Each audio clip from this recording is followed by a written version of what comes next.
Silence. Yeah, I love Susie and the Banshees gig tonight. It was all right, but there was a bit there, I suppose. Yeah. So, in other words, like, it's nothing to do with the fact that the Fall are looked upon as being totally outside the standard rock and roll type band, and they do everything supposedly different. Yeah, well, we wait for people to come for us. You know, we don't go out and hunt out gigs or anything like that. We don't try and put them all together. I don't do it for the fun of it. You understand me? Yeah, but like there was one gig in particular that a lot of people said like you almost played on stage just to be different than the other bands that were there. There was one in the Lyceum with the Human League and the Gang of Four and the Mekong and Stiff Little Fingers. Yeah, it was a long time ago. But what are you saying? We sort of went out to be provocative, sort of thing. Yeah. And like, do you do that deliberately? Is it part of the policy of the band? Nah, it's just no, not at all. We do it as we feel it, and it works okay.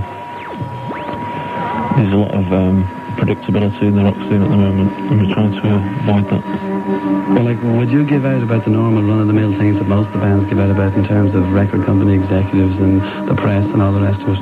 Well, it's just a bit predictable, because I've been in it a long time, and I find it pretty tedious, that sort of thing. I mean, that what we're doing here is pretty sort of indicative of the way we are, you know. So we just come in over here and do Cork and go back, you know. Well, you say you've been in it then a long time now. I know. Well, not in comparison to most of the bands we've been playing, but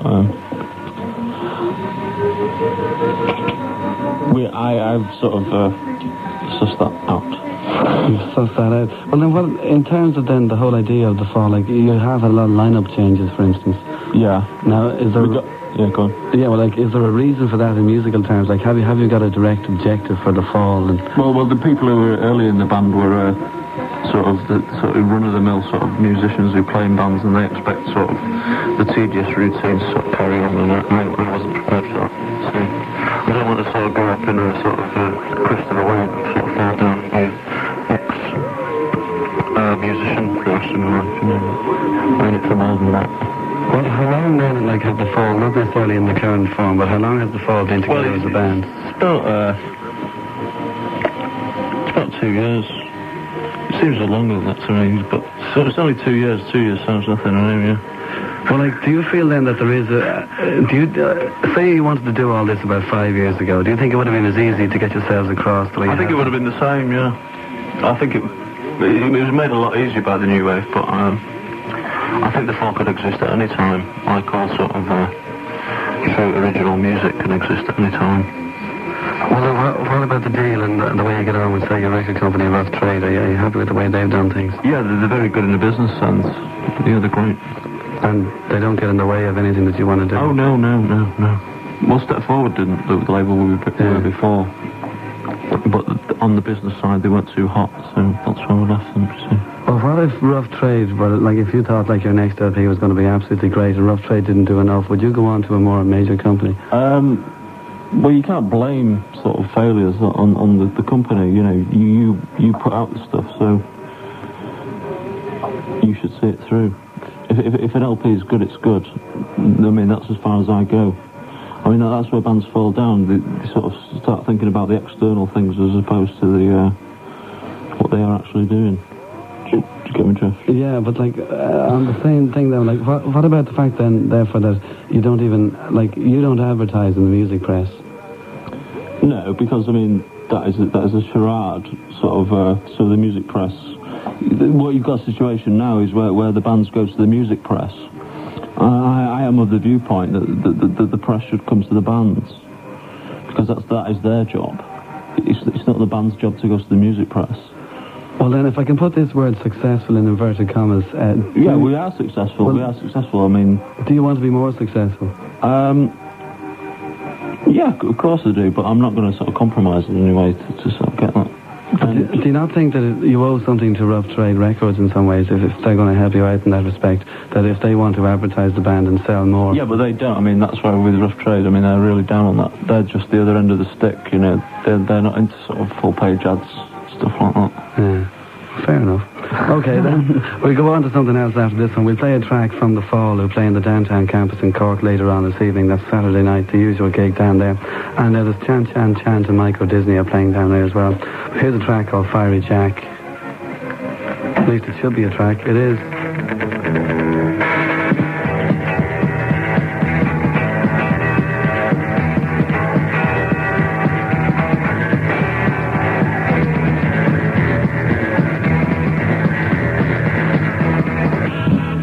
There you go, that's Fiery Jack, that's from The Fall. Margie Smith is here with me to talk about The Fall. We've just been doing that, so we're going to do a little bit more. And this time we're going to talk about the music, because you have in those 2 years released quite a lot. A few singles, 2 LPs, the third one's about to come up.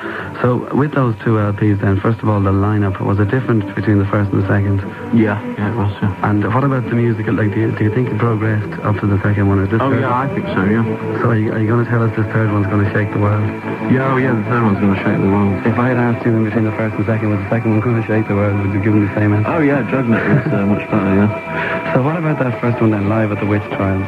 Like, why was that? Like, it does seem to me to be very different than the second album.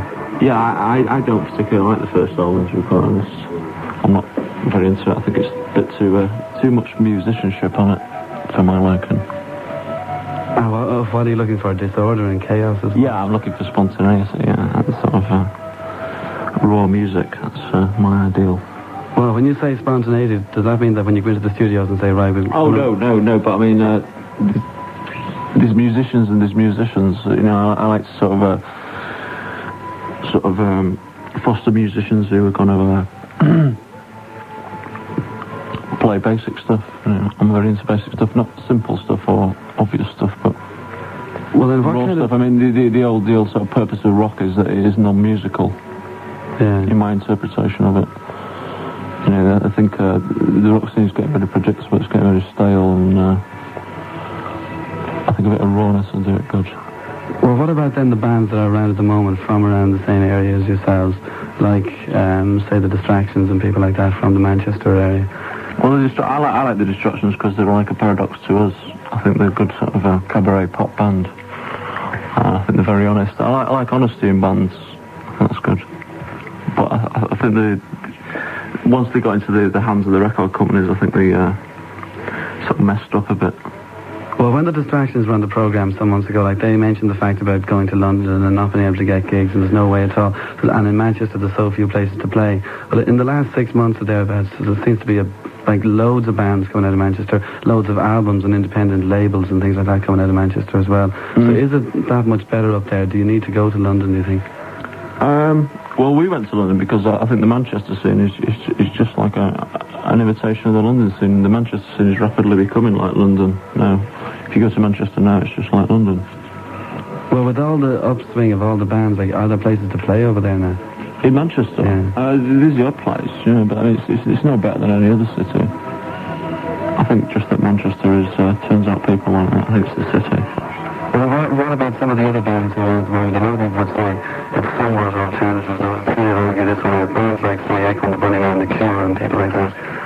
Yeah, I don't rate that. I think that's just like a reiteration of what went on 10 years ago, where you've got like narrow lane bands, you know, you've got your headbanging bands and you've got your sort of student bands, which sort of Echo and The Cure are sort of going into. I'm not to put down students or anything, but it's very same as like Genesis were 10 years ago. Or the Grateful Dead, as I was talking before to somebody about.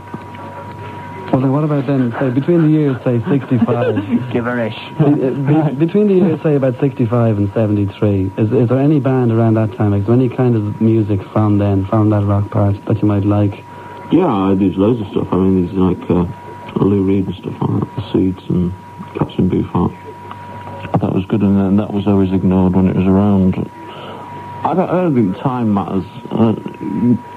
Bands can do it, you know, it doesn't matter what time they come out. Like Manchester only thrives now because of certain innovators within the city. An original point, like the Buzzcocks, you know, and people like that. They just started a trend. Like, you go to Manchester now and you just get sort of, every club you go in is just like third-rate Joy Division impersonators. You know, which is no sort of advance. I mean, Manchester as a sort of innovator is long dead. It's been dead in like 6 months, as far as I'm concerned. But I mean, The Fall as a group has never sort of integrated itself with that scene anyway. We always keep on the other side of town from them, you know. I mean, Factory have got a good thing going for themselves, you know, but it's nothing to do with us. Well, within the context then of being successful, there's no definite road that's written down, right? You have to follow this one to go there, even though there are plenty you can follow and do your best you can, like in a heavy metal band or in a Genesis type band or whatever. But if you want to be successful, do you think you can do it in terms of what you're trying to do with the Fall? I don't know, Dave, because I think I'm successful because I'm saying what I want to say, and I don't sort of kiss anybody's arse while I'm doing it. You know, it says. If I wanted to be successful, I'd get a job or something like that. You know, it's very easy. I mean, these bands, it's predictable again. They keep coming back to it. You know, it's routine. And then I think it's very easy to sort of form a band and get on top of the pops and like that's it. You know. Well, what about then the third LP? Is that going to be as different as the first two were to each other? It's not going to be particularly different, but I mean, it's going to be an improvement. I hope. You know, it's a good LP. Can you tell us any more? I can't be like objective about it, obviously. Well, let's put it this way. The next LP is like called The Grotesque Peasants, and that'll be out sort of November time, and that'll be it. I mean, I'm very interested in cultivating the Fall as the most hated band in the music scene because we sort of prick a lot of thorns in people's sides, and there's like a big backlash going on against us, sort of very overreactive to what we actually sell. You know? Well, then what about if you play a live gig? We worry a lot of people, and it sort of stimulates me. If you see what I mean? Yeah, but like, would that transcend to the stage as well? Like, do you want the audience to dislike you, say? Or oh no, not at all. These, you know, audiences are audiences. Gigs are a different thing altogether. I think we'll play a record. Alright, we're going to play a record. Here's the record. Holy Frozen, Maelstrom, Cook One. Tala's Turns, that's the last LP, the current one still in fact from the Fall. It's Now or Never. That's a track called New Puritans. So Mark, before we play another one and before you also give out your message, first things first, is it true that, like, are you always the spokesman for the band, the spokesperson for the band? Would anybody else be taken along, say, to do an interview? Yeah, they'd come with me, yeah, they'd because the general impression is that, like, you are mainly the Fall, and like it's not necessarily just Mark E. Smith and other musicians, but that you are the Fall, always have been, and generally always will be, kind of thing. Is that not fair? I think I was at the beginning. I know the rest of the band get a lot of flack for sort of not. The band in the current period get a lot of flack for not sort of speaking up, but I think they know who's got to talk. You know, I mean, I can't sort of hone it better than anybody else, but. I write the lyrics and so I speak for them, you know. I don't think it makes them any lesser people. I think it's good that... I don't believe in democracy in bands, you know, because democracy just sort of produces a mediocre sort of average. You know, everybody's as different as the next person. Well, can we throw in the word anarchy here then, anyway, in terms of the total idea about what the Fall are about? Well, if I did, like, I mean, without saying it's the Sex Pistols type of thing or the punk thing... Well, does it go that far, your different opinions on what music?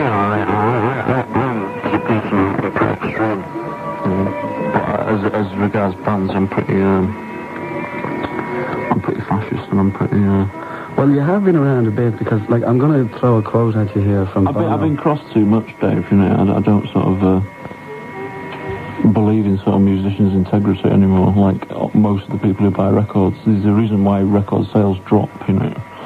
And the guys who are in the band now sort of are behind me, and they believe that too, you know, and there's no reason for us all to speak at the same time, or I'll just come out gibberish, you know. Well, do you have a positive dislike, then, of a lot of the bands that are around at the moment? I mean, it's not... Oh, yeah, the vicious dislike, yeah. As people? I just don't understand why they're in it, you know, because I'm always sort of wrestling with that question, and they don't even seem to, even entertain it, you know. Well, like a lot of them would say, and to steal a few words from Bob Geldof, that they're there to be rich and famous. Would you not allow them to be there to be rich and famous? I think there's a lot of easy ways of being rich and famous. I'm not knocking bands that are rich and famous, you know. I don't think that's particularly wrong. You know, there's entertainment, and there's like culture, and we are on the cultural side of the line. You know, and that's all I can say. Well, then, what about, here's a quote I'm going to throw at you, as I was just going to say earlier, from Bono, which from U2. He said it to Dave McCulloch, who sounds, he says, Mark E. Smith has been banging against the music business walls for far too long. Do you feel as though there might be a lot of people in the music business who might positively dislike you as much as you seem to dislike them? Well, Bono probably does, yeah. I mean, because he's a feather in his nest, and when he comes up to his wall, he'll see it. I haven't been banging my head too much because I don't treat it that seriously, really. So, all right, well then let's just say, when will the next album be out? Like a good politician, I think. Go on. When will the album be out? I don't know, Dave. Go on, no idea. Okay, what's it called again? I forgot the title. The Grotesque Peasants. The Grotesque. And it'll be out the end of November. Can I pass my message on now? Yeah, go ahead, pass your message on. If I could get through to the Hanley brothers and Mark and Craig. We've sent you a telegram, but the sound check is at 5 o'clock if you don't get it.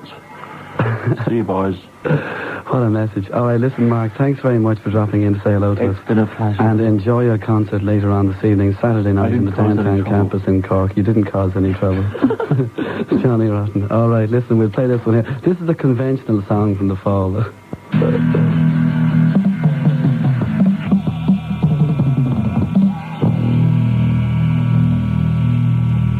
Live at the Witch Trials, that's the first album, that's The Fall, and that's called Rebellious Jukebox. And thanks to Mark E. Smith for dropping in to say hello to us. And they'll be playing later on this evening, downtown campus in Cork. That's the only Irish gig.